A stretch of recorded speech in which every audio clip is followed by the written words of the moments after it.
a su madre.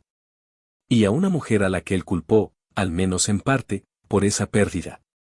Diana, princesa de Gales, murió el 31 de agosto de 1997. Guillermo tenía 15 años.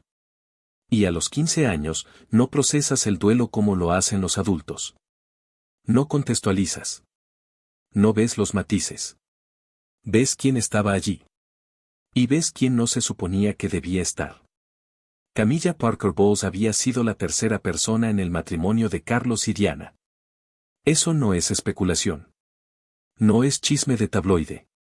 Es un hecho confirmado por la propia Diana en su entrevista con Panorama en 1995, vista por 23 millones de personas solo en el Reino Unido. Diana miró directamente a la cámara y dijo, éramos 3 en este matrimonio. Guillermo vio esa entrevista. Nunca la olvidó.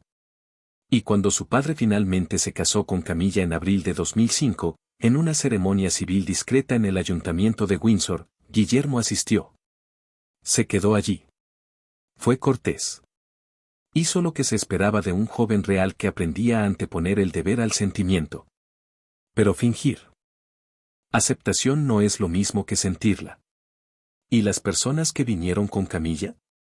¿Sus hijos, Tom Parker Bowles y Laura López?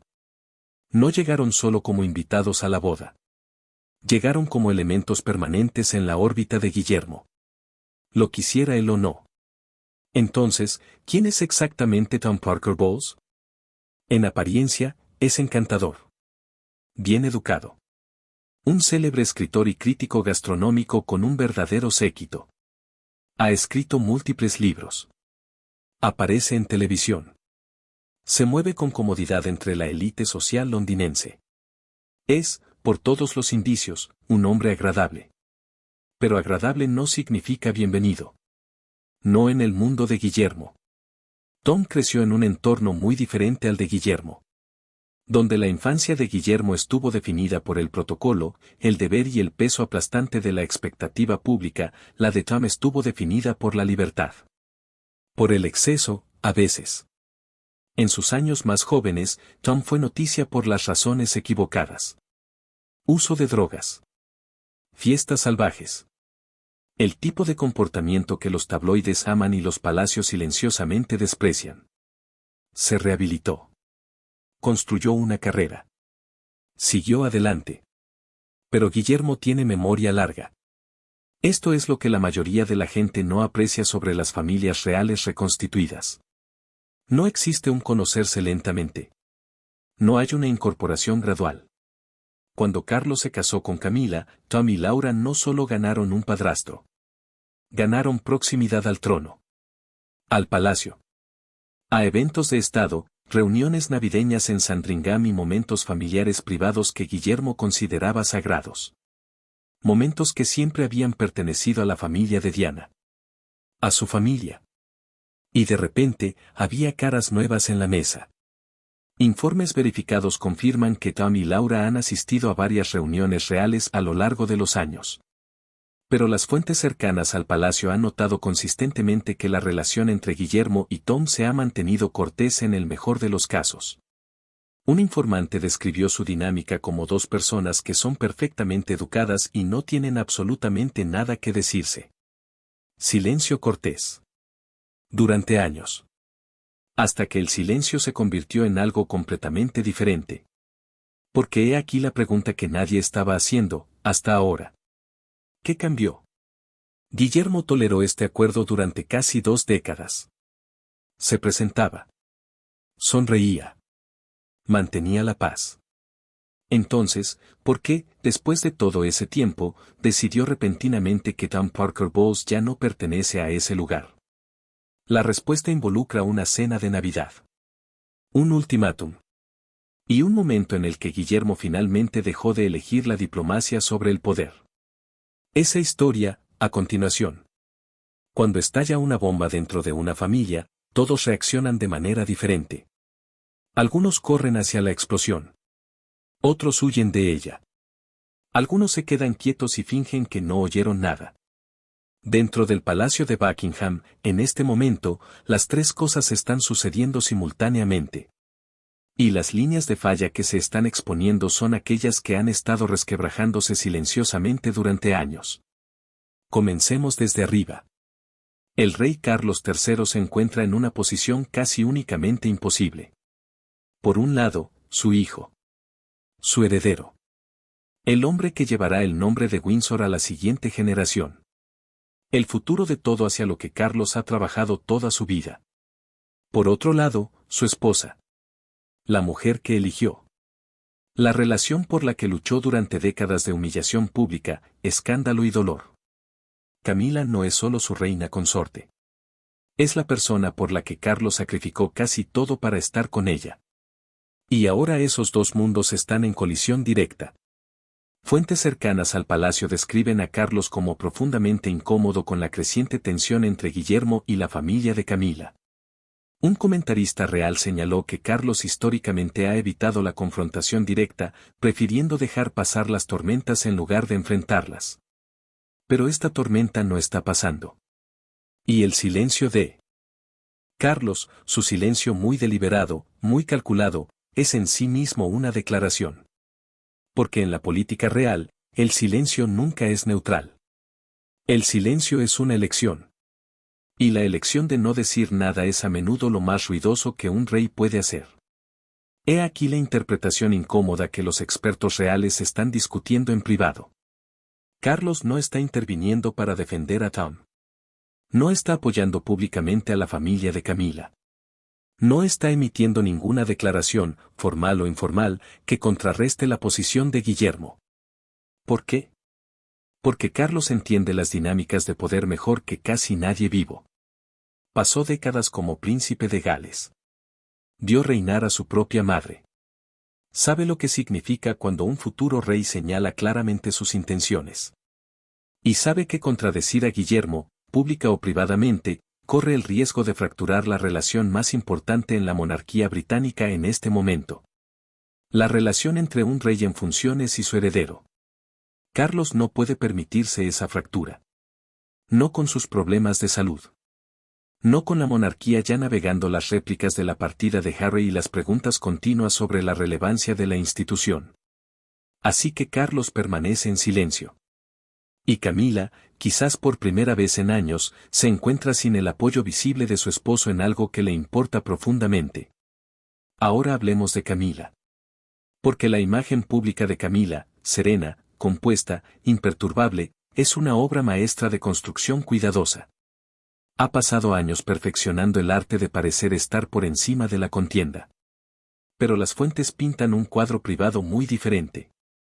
A puerta cerrada, se describe a Camila como ferozmente protectora de sus hijos. Tom y Laura no son figuras periféricas en su vida, son centrales. Representan la parte de ella que existía antes del palacio.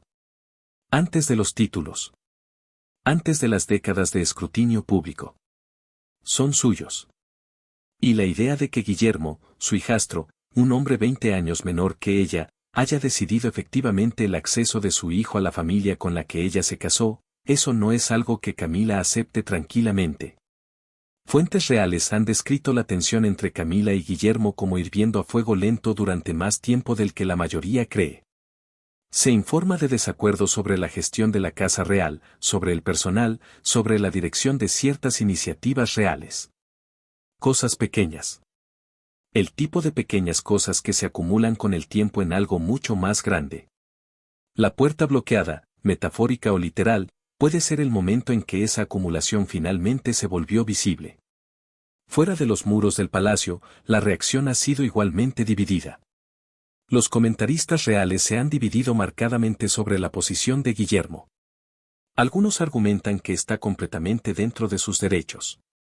Que como futuro rey, Guillermo tiene tanto la autoridad como la responsabilidad de controlar su entorno inmediato. Que las lecciones de Harry deberían haber enseñado a la familia que el acceso sin control conduce a una exposición catastrófica. Que proteger el círculo íntimo no es crueldad, es supervivencia. Otros lo ven de manera muy diferente.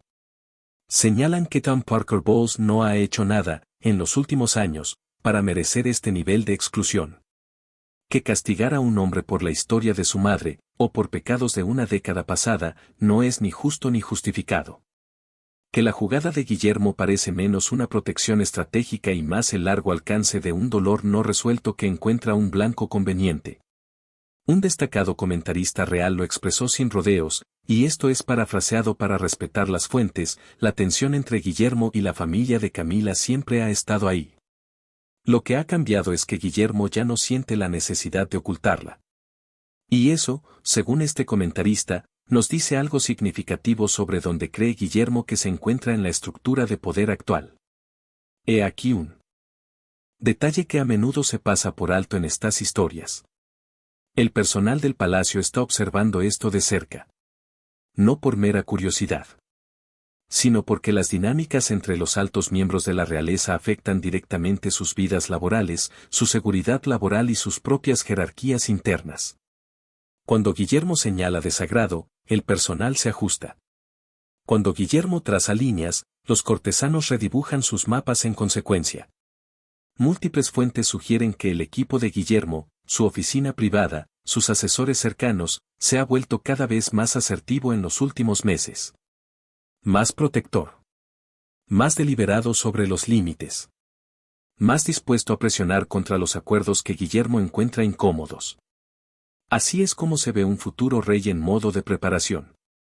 Y todos dentro de ese palacio pueden sentirlo.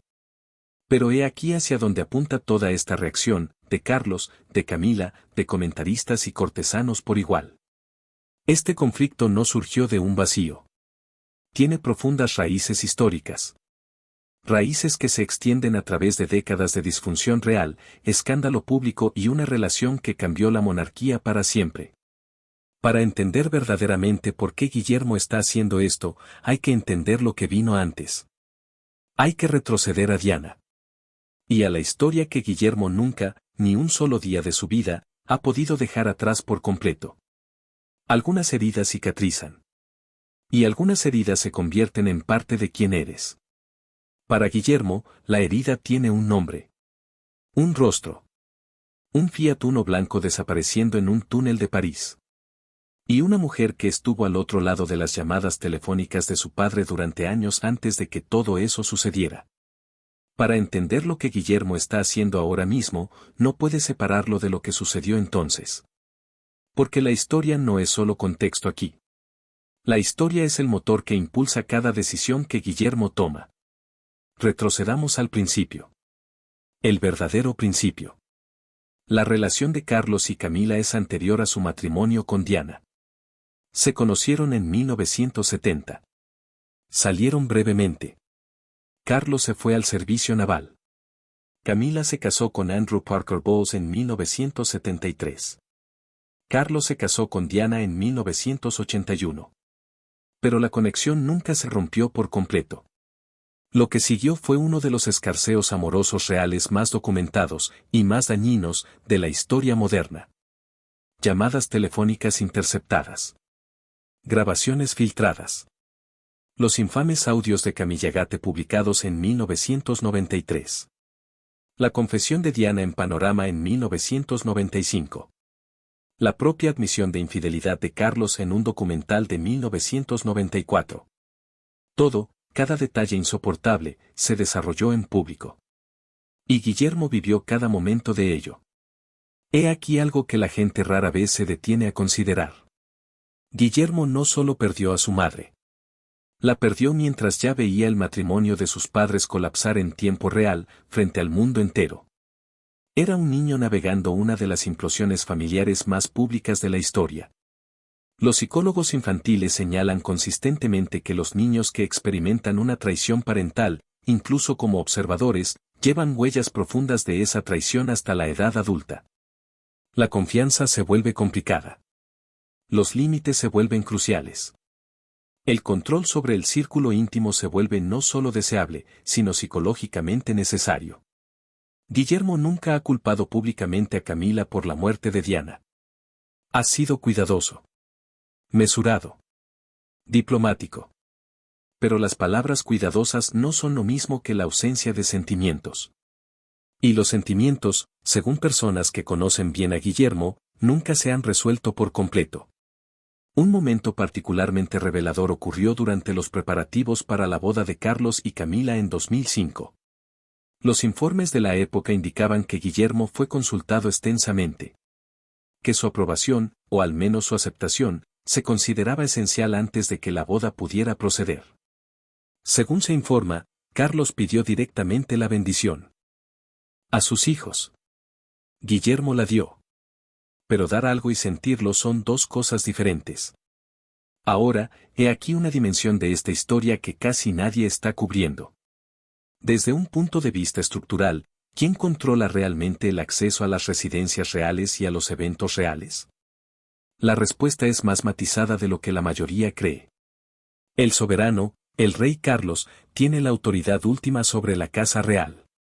El Palacio de Buckingham, el Castillo de Windsor, Sandringham, son propiedades de la corona gestionadas bajo la autoridad del monarca reinante. En teoría, Carlos podría anular cualquier decisión de acceso que tome Guillermo. Pero he aquí la realidad legal e institucional. El príncipe de Gales, el título y rol de Guillermo, tiene su propia casa real, su propio personal, su propia autoridad operativa. El Palacio de Kensington opera bajo la jurisdicción directa de Guillermo. Los eventos organizados por Guillermo y Catalina caen bajo su competencia. Así que cuando Guillermo decide quién asiste a las reuniones dentro de su casa real, dentro de su dominio operativo, la autoridad de Carlos se vuelve complicada. Interferir directamente representaría una brecha extraordinaria en los límites acordados entre las casas reales. También, y esto es crucial, humillaría públicamente a su heredero. Lo cual Carlos no hará. Así que la arquitectura legal e institucional protege la posición de Guillermo aquí. Él ha trazado su línea dentro del territorio que legítimamente controla. Y Carlos, cualesquiera que sean sus sentimientos privados, no tiene un mecanismo limpio para desafiarlo sin crear una crisis constitucional mucho mayor. La historia nos muestra que esto no es sin precedentes. La familia real tiene una larga historia, y en gran medida no discutida, de excluir silenciosamente a individuos considerados problemáticos para la institución. La abdicación de Eduardo VIII en 1936 lo separó efectivamente de la vida real significativa durante décadas. El duque y la duquesa de Windsor, como llegaron a ser conocidos, se mantuvieron a una distancia cuidadosa durante años. Más recientemente, y de manera más relevante, los arreglos de seguridad de Harry y Meghan, su acceso a eventos reales, su inclusión en reuniones familiares ha sido progresiva y deliberadamente restringida. Ese proceso no ocurrió ruidosamente. Ocurrió exactamente a través del mecanismo que estamos viendo ahora. Silenciosamente. Gradualmente. A través del acceso denegado, invitaciones no extendidas, puertas, metafórica y literalmente, que simplemente no se abrían. Guillermo vio ese proceso con Harry. Entiende cómo funciona. Entiende que la institución siempre se ha protegido a través de la exclusión controlada en lugar de la confrontación pública. Y está aplicando exactamente ese libreto ahora. He aquí quizás la dimensión psicológicamente más significativa de toda esta historia. Guillermo ha hecho del legado de Diana un pilar central de su identidad pública. El trabajo benéfico. La defensa de la salud mental. La invocación deliberada y repetida de la memoria de su madre en apariciones públicas. La forma en que cría a sus propios hijos, Jorge, Carlota, Luis, con una calidez y visibilidad que parece una respuesta directa a su propia experiencia infantil. Diana no es solo su madre. Es su brújula moral. Y a través de ese lente, que la familia de Camila ocupe espacio en el palacio, en las reuniones, en el mundo real íntimo del que Diana fue finalmente expulsada, tiene un peso simbólico que la lógica por sí sola no puede explicar completamente. Esto no es solo política. Esto no es solo estrategia. Esto es un hijo, aún afligido, aún protegiendo, trazando los límites que su madre nunca tuvo el poder de trazar para sí misma. Y entender eso lo cambia todo sobre cómo leemos las acciones de Guillermo. Pero el dolor por sí solo no explica el cuadro completo. Porque hay evidencia en ambos lados de esta historia. Hay contrapuntos. Hay voces, creíbles, que argumentan. que las acciones de Guillermo no son protección impulsada por el dolor, sino algo más cercano a un abuso del creciente poder. Y esas voces merecen ser escuchadas. Porque la verdad, como siempre con la familia real, rara vez es tan simple como cualquiera de los lados quiere que sea. Alto. Antes de que continuemos, debemos hacer algo que la mayoría de los canales en este espacio no harán. Necesitamos mirar el otro lado. Porque esta es la verdad sobre las historias reales. Llegan preempaquetadas. Previamente manipuladas. Envueltas en una narrativa antes de llegar a tu pantalla. Y lo más peligroso que un espectador puede hacer, lo que el Palacio y los tabloides esperan, es aceptar una versión de los hechos sin hacer las preguntas más difíciles. Así que hagámoslas. Comencemos con el hombre en el centro de esta historia. Tom Parker Bowles no está en silencio. No se está escondiendo. No está emitiendo declaraciones entre lágrimas a través de abogados ni informando a periodistas desde las sombras. Está viviendo su vida. Públicamente. Con confianza. Sin amargura aparente. En entrevistas, y Tom las concede regularmente, porque es un escritor y figura pública en activo, habla de su familia con calidez y humor. Ha descrito a su madre Camila con evidente afecto. Ha bromeado sobre su existencia adyacente a la realeza con la soltura de alguien que realmente no parece consumido por la política del palacio. Cuando se le pregunta sobre su relación con la familia real, se desvía con gracia. No con el terror de labios apretados de alguien bajo presión institucional, sino con la confianza relajada de alguien que simplemente no considera que sea lo más interesante de sí mismo. Eso importa. Porque si Tom estuviera siendo realmente excluido sistemáticamente, si estuviera experimentando una exclusión deliberada y dolorosa de una familia que consideraba suya, uno esperaría que surgiera alguna evidencia de esa angustia. En entrevistas. En los relatos de amigos. En su comportamiento. Hasta ahora, no ha sido así. Revisitemos la cuestión de la asistencia a Navidad. Porque la explicación oficial merece una consideración justa. Las fuentes reales han declarado consistentemente que Tom y su hermana Laura alternan la asistencia navideña con la familia real. Este no es un arreglo inusual para familias reconstituidas. Es, de hecho, una realidad logística completamente normal para familias con múltiples ramas y obligaciones festivas contrapuestas. Tom tiene su propia vida. Su propio círculo social. Sus propias tradiciones que no tienen nada que ver con Sandringham. Es posible, genuinamente posible, que su ausencia de ciertas reuniones reales sea exactamente lo que parece. ¿Una realidad de agenda más que una declaración política? La respuesta honesta es, sí. Es posible. El problema es el contexto. El problema es el momento. El problema es que cuando colocas esa ausencia junto a los informes verificados de la incomodidad de Guillermo, deja de parecer una coincidencia y empieza a parecer una coordinación. Pero la correlación no es causalidad. Y una buena historia no es lo mismo que un hecho probado. He aquí algo que podría sorprenderte genuinamente. Hay un argumento legítimo, uno fuerte, de que la protección del círculo íntimo por parte de Guillermo no es mezquina, no está impulsada por el dolor, ni es un abuso de poder. Es liderazgo responsable. Considera lo que Guillermo ha visto desarrollarse en tiempo real. Su hermano Harry, alguien a quien amaba profundamente, alguien con pleno acceso al círculo íntimo, utilizó ese acceso como un arma de formas que causaron un daño institucional enorme. El libro.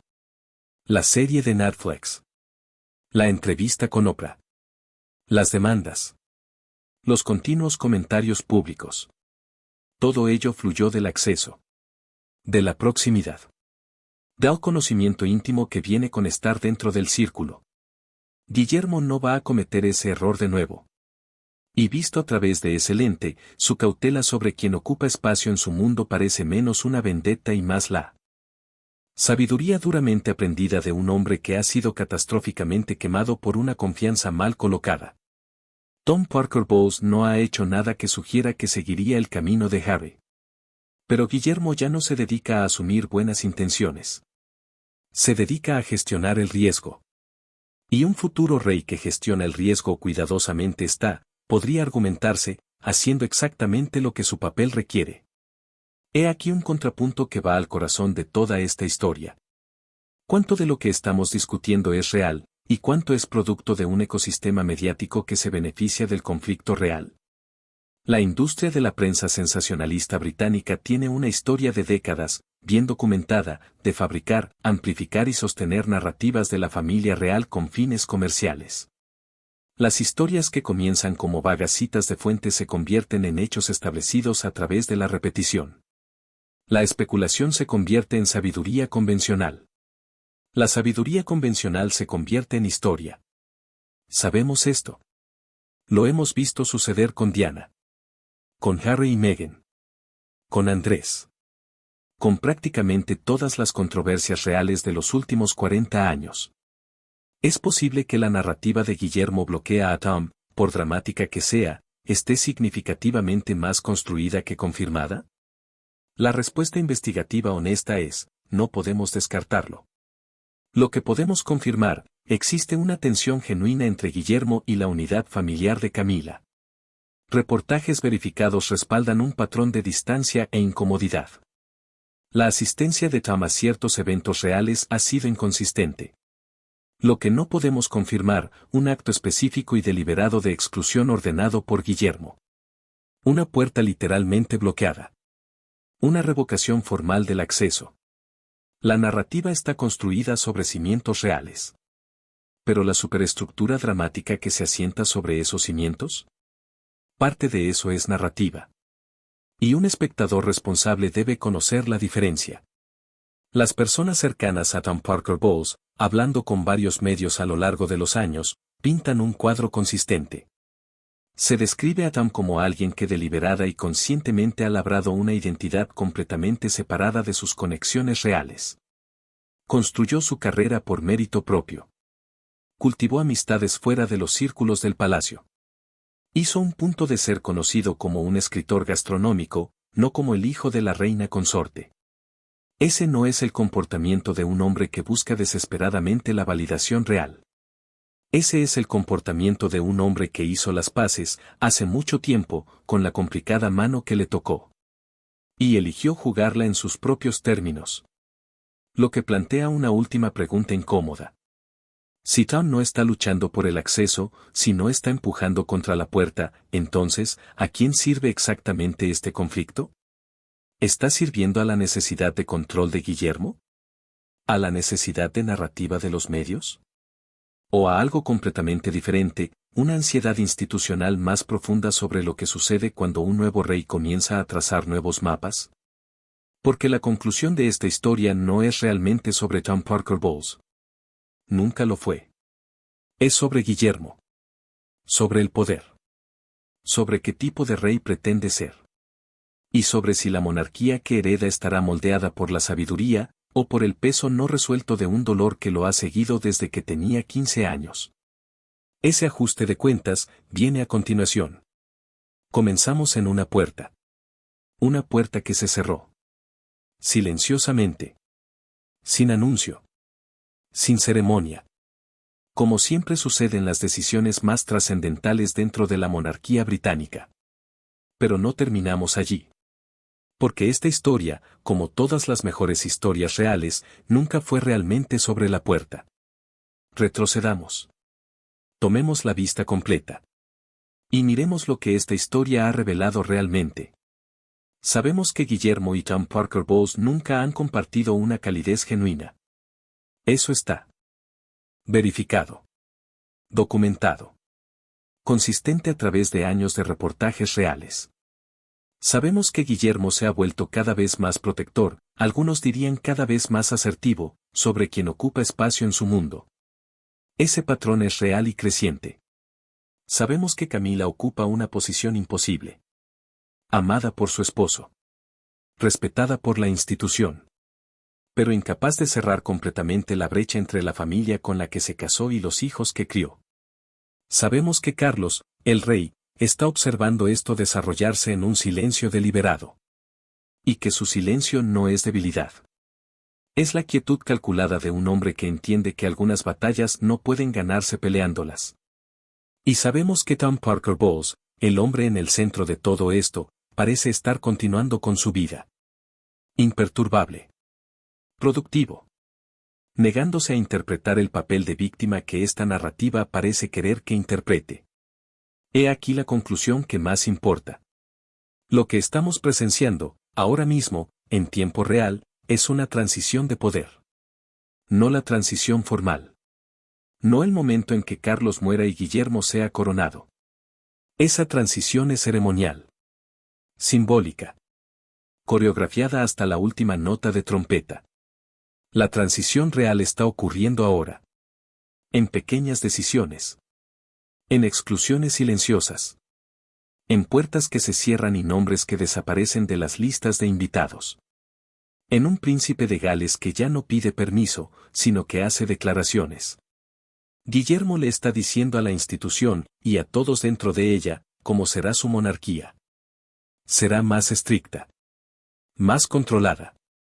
Más deliberada sobre el acceso y la proximidad. Menos tolerante con variables no controladas. Menos dispuesta a representar una armonía que no siente. Que esto te parezca tranquilizador o alarmante depende completamente de lo que creas que necesita una monarquía moderna para sobrevivir. A lo largo de esta historia, una pregunta ha flotado sobre todo. ¿Actúa Guillermo por estrategia? ¿O por dolor? La respuesta honesta, la que parece más verdadera cuando miras el cuadro completo, es ambas. Las dos no son mutuamente excluyentes. Un hombre puede ser simultáneamente estratégico y herido. Simultáneamente calculador y con el corazón roto. Guillermo ha pasado toda su vida adulta aprendiendo a convertir el dolor en propósito. A tomar las partes más crudas y dolorosas de su historia personal y canalizarlas en acción. Proteger su círculo. Controlar el acceso. Trazar líneas que no pueden ser cruzadas. Estas no son solo jugadas políticas. Son los actos de un hijo que vio a su madre perderlo todo, su privacidad, su dignidad, su matrimonio, finalmente su vida, e hizo un voto silencioso de que él nunca sería tan vulnerable. Ese voto está moldeando una monarquía. Y la historia juzgará si produce una institución más fuerte, o un rey más solitario. Entonces, ¿hacia dónde va esto desde aquí? Varios escenarios son posibles, y vale la pena observarlos. La tensión entre Guillermo y la familia de Camila podría continuar hirviendo a fuego lento bajo la superficie. Gestionada. Contenida. Nunca resuelta del todo pero nunca estallando por completo. Este es el resultado más probable, porque es el modo de operación preferido de la familia real. Resistir. Mantener las apariencias. Dejar que el tiempo haga el trabajo. Alternativa.